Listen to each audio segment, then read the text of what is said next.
Assalamualaikum warahmatullahi wabarakatuh. Kumpulan kami akan membentangkan tentang tajuk pengurusan bilik darjah pendidikan abad ke-21 iaitu model, reka bentuk, prosedur, kekuatan, kelemahan dan contoh serta cadangannya. Maksud pengurusan bilik darjah pendidikan abad ke-21 ni, dia menukarkan bilik darjah dengan ruang belajar yang kreatif. Dengan daripada usaha murid-murid tersebut sendiri supaya bilik darjah diorang tu lebih menarik dan akan merangsang diorang berfikiran secara terbuka serta kreatif ketika belajar. Okay, seterusnya suasana yang ada dalam bilik darjah tersebut dia akan merangsang murid supaya diorang ni boleh bersaing secara sihat antara satu sama lain di dalam kelas.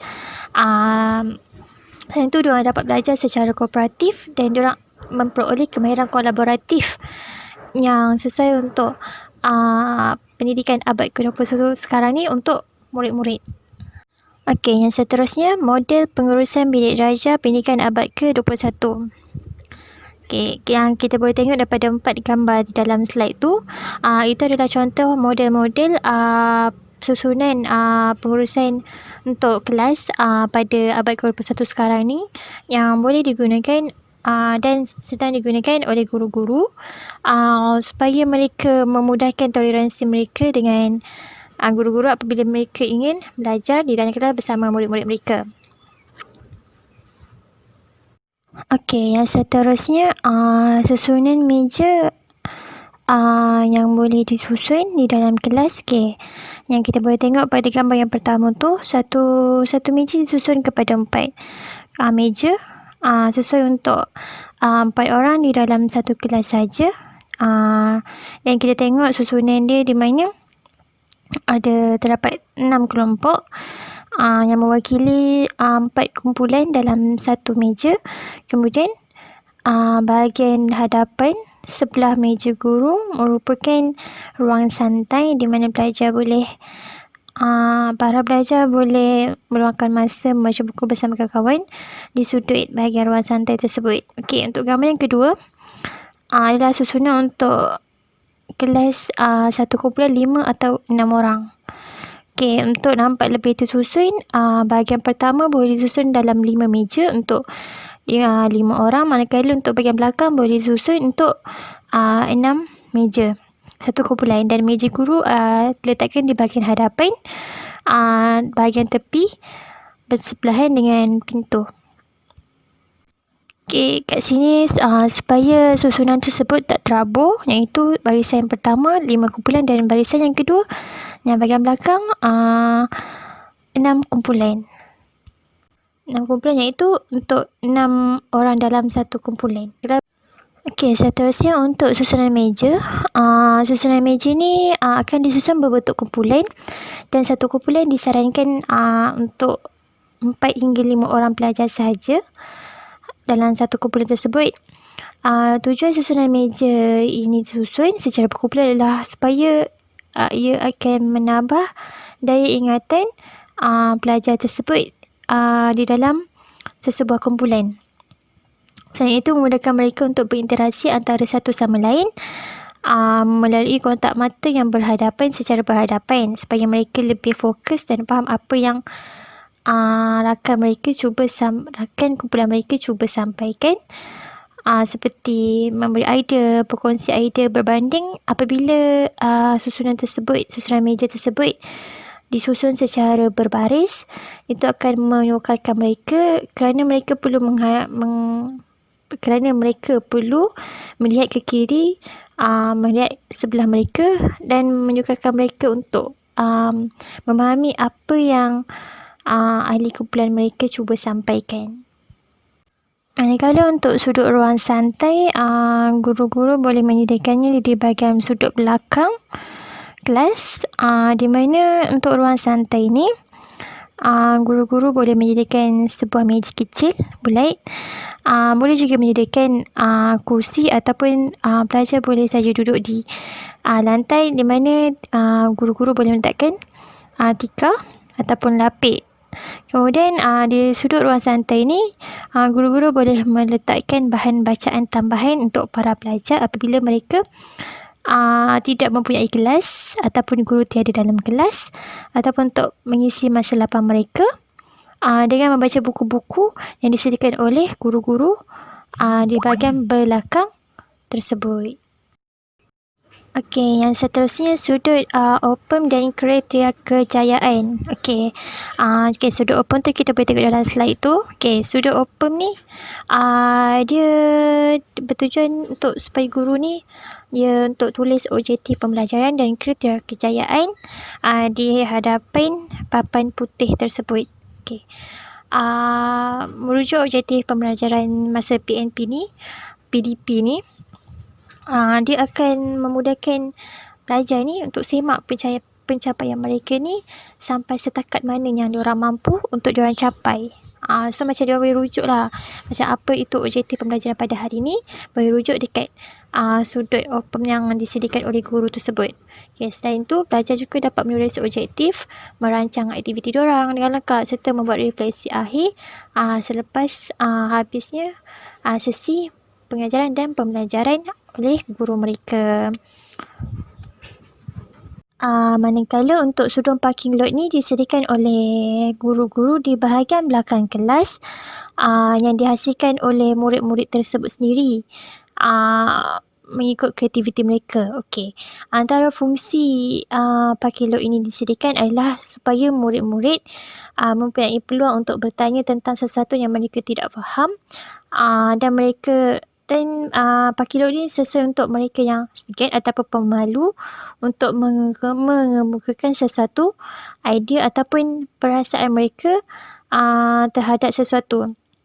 Okey, melalui sudut parking lot ni mereka dapat mengemukakan idea mereka kerana ada sesetengah pelajar mereka akan merasa malu ataupun tidak rasa yakin diri untuk mengemukakan idea mereka kerana mereka bimbang idea mereka mungkin tidak akan membantu dalam sesi pembelajaran dan mereka risau apabila mereka mengemukakan idea mereka itu salah dan menyebabkan mereka rasa rendah diri. Selain itu mereka juga dapat memukakan rasa tidak puas hati mereka terhadap sesuatu.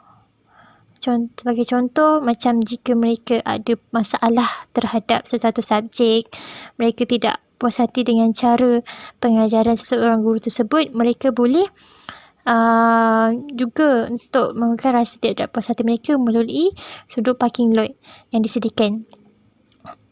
Okey, jadinya sudut parking lot ni sesuai untuk para pelajar yang pemalu untuk meluahkan perasaan mereka, mengemukakan idea mereka serta mengemukakan rasa tidak puas hati mereka, dan juga memudahkan kepada para pelajar yang lain untuk belajar. Okey, yang seterusnya sudut hasil kerja murid. Okey, sudut hasil kerja murid ni disediakan oleh guru-guru di bahagian belakang kelas juga. Okey, tujuan hasil kerja murid ni supaya mereka boleh meletakkan hasil-hasil kerja mereka sepanjang waktu pengajaran dan pembelajaran berlaku untuk melihat supaya mereka sendiri dapat lihat apa yang mereka hasilkan pada pembelajaran pada hari itu, supaya mereka lebih bersemangat serta lebih berkeyakinan untuk menampilkan hasil kerja mereka di atas usaha mereka sendiri. Okay. So dari sini murid-murid ni akan lebih kreatif dan berfikiran terbuka untuk menghasilkan sesuatu yang lebih kreatif supaya hasil kerja mereka tu dapat membantu para pelajar yang lain. Okey, untuk sudut maklumat pula, disediakan oleh guru-guru di bahagian belakang ataupun di bahagian depan. Selalunya sudut maklumat ni seperti carta organisasi, supaya mereka tahu siapa ketua mereka, ketua kelas mereka, penolong kelas, dan juga jawatan-jawatan yang terdapat di dalam kelas. Selain itu, dekat sudut maklumat ni, guru-guru boleh meletakkan notis-notis ataupun nota-nota yang berkaitan dengan persekolahan mereka supaya mereka tidak ketinggalan dalam mendapatkan apa-apa informasi daripada pihak sekolah. So dari situ dapat menambah maklumat diorang tentang sesuatu tersebut. Kecemerlangan prosedur bagi pengurusan bilik darjah pada abad ke-21 ini dapat membantu membina modal insan yang cemerlang di kalangan pelajar maupun guru yang menjurus kepada jasmani, emosi, rohani dan intelektual, iaitu jeri. Oleh itu, ia dapat melahirkan sesebuah masyarakat yang harmoni dan aman dalam sesebuah komuniti serta saling bertanggungjawab dalam menunaikan amanah yang telah diberikan. Prosedur ini berpecah kepada 5 bahagian iaitu merancang, mengarah, mengelola, mengawal dan memimpin. Setiap pecahan ini mempunyai kepentingan dan tujuan yang tersendiri dalam memastikan pentadbiran sekolah sentiasa dalam keadaan baik dan terkawal. Prosedur pengurusan bilik darjah ini bermula daripada proses merancang, di mana sebelum memulakan sebarang aktiviti atau tugasan, mereka hendaklah membuat perancangan terlebih dahulu untuk mencapai visi dan matlamat yang telah ditetapkan. Okey, sebagai contoh, sebelum memulakan proses pembelajaran dan pengajaran PNP, guru hendaklah merancang terlebih dahulu teknik yang bersesuaian dengan topik yang akan diajar sebelum memulakan pembelajaran dan pengajaran di dalam kelas dengan membuat rancangan pengajaran harian iaitu RPH. Seterusnya, prosedur yang kedua ialah mengarah. Sebagai guru, mereka hendaklah memastikan segala arahan yang disampaikan olehnya tepat dengan menggunakan bahasa yang mudah difahami oleh pelajar.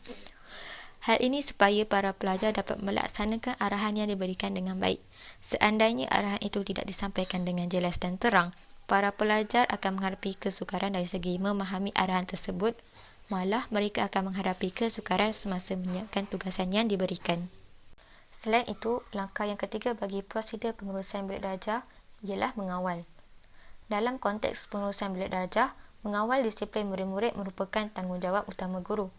Sebuah kelas yang mempunyai disiplin yang baik akan menjamin segala aktiviti semasa proses pengajaran dan pembelajaran PNP dapat dilaksanakan dengan lancar dan sempurna.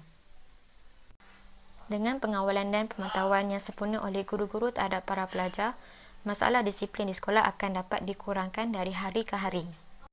Prosedur yang seterusnya ialah mengelola. Pengelolaan pengurusan yang sempurna akan membawa kepada keberkesanan pembelajaran dalam bilik darjah. Hal ini dapat menarik minat para pelajar untuk lebih fokus semasa guru sedang mengajar kerana cara pengendalian pembelajaran dan pengajaran PNP yang baik oleh guru tersebut. Prosedur terakhir bagi pengurusan bilik darjah pada abad ke-21 ialah memimpin. Memimpin ialah di mana guru dapat memberi tunjuk ajar dan memimpin para pelajar menjadi seorang individu yang cemerlang dari segi akademik dan rohani. Hubungan rapat kepimpinan dengan ilmu pengetahuan akan melahirkan budaya ilmu yang luas di kalangan para pengajar dan pelajar tersebut. Oleh itu, seorang guru hendaklah mempamerkan perlakuan yang positif kepada para pelajar. Hal ini kerana seorang guru dianggap sebagai role model dan ikutan bagi setiap pelajar. Sekiranya seorang guru itu mempamerkan perlakuan yang negatif, para pelajar akan terdorong untuk mencontohi perlakuan negatif itu.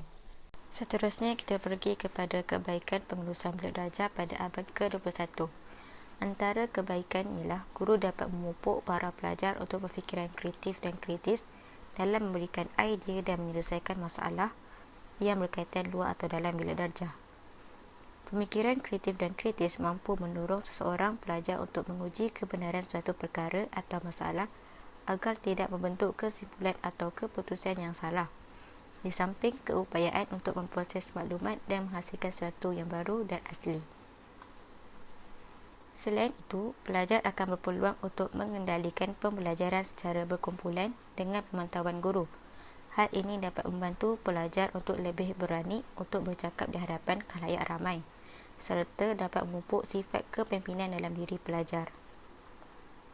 Seterusnya, pelajar juga dapat mengamalkan amalan nilai murni yang baik seperti contoh, sikap bekerjasama dalam kumpulan untuk mendapatkan suatu maklumat atau dalam menyelesaikan tugasan yang diberikan oleh guru. Seterusnya, kita pergi kepada kelemahan pengurusan bilik darjah pada abad ke-21. Dari segi kelemahan pula, guru yang lama dan berusia perlu mempelajari penggunaan ICT yang akan digunakan dalam sistem pembelajaran di sekolah. Hal ini kerana pada zaman mereka, tahap kemajuan teknologi berada pada tahap rendah dan tidak melibatkan sistem teknologi bertaraf tinggi dalam bidang kerja mereka.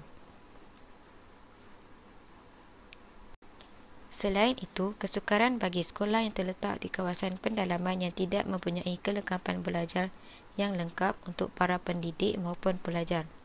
Hal ini berlaku apabila sekolah yang berada di kawasan pendalaman tidak dapat perhatian dan bantuan yang secukupnya daripada pihak kerajaan. Ini akan memberi ketidakselesaan kepada warga sekolah tersebut sepanjang tempoh persekolahan dan ketidakadilan kepada mereka berbanding sekolah-sekolah yang maju di kawasan bandar. Seterusnya ialah berlaku penstrukturan semula sistem bagi setiap sekolah dan penyediaan bahan pembelajaran bagi guru. Oleh itu, tahap kesediaan guru yang tinggi terhadap perubahan sistem pendidikan amat diperlukan. Ia akan mendatangkan kesan buruk kepada psikologi para guru kerana mereka akan berasa mudah tertekan dan beban kerja bertambah banyak kerana terpaksa mengikut dan mengatur semula rancangan pengajian harian mereka selaras dengan sistem pendidikan yang ditetapkan oleh kerajaan. Assalamualaikum warahmatullahi wabarakatuh. Seterusnya kita pergi kepada kesan pengurusan bilik darjah BAK 21. Yang pertama ialah kesannya ramai murid yang berjaya dan cemerlang dari segi akademik. Bagaimana ramai murid boleh cemerlang dengan kesan pengurusan bilik darjah BAK 21? Ianya hasil daripada pelakuan guru seperti merancang, mengurus dan mentadbir dengan baik. Ia juga daripada perlakuan murid seperti melibatkan diri dalam perbincangan di dalam bilik darjah, menguasai pelajaran dan menyelesaikan tugasan yang diberikan oleh guru. Kesan seterusnya ialah menggalakkan daya pemikiran kreatif yang tinggi di kalangan murid. Ia berkaitan dengan corak penyusunan tempat duduk dan pengaturan bilik darjah. Corak bilik darjah sebenarnya menggalakkan lagi murid-murid supaya aktif dalam bilik darjah.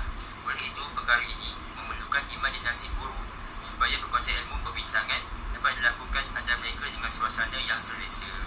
Dalam masa yang sama, papan penyataan dalam bilik darjah juga memainkan peranan yang lebih baik sekiranya dimanfaatkan secara berkesan. Kesan terakhir ialah pengajaran dapat dijalankan dengan berkesan. So, bagaimana pengajaran dapat dijalankan dengan berkesan? Sebenarnya ia bergantung kepada guru dalam mengurus bilik darjah secara fizikal, komunikasi dan pengawalan disiplin dapat memastikan proses pengajaran dan pembelajaran berjalan dengan lancar. Seterusnya, objektif dan matlamat dapat dicapai. Dalam masa yang sama, murid sebenarnya akan merasa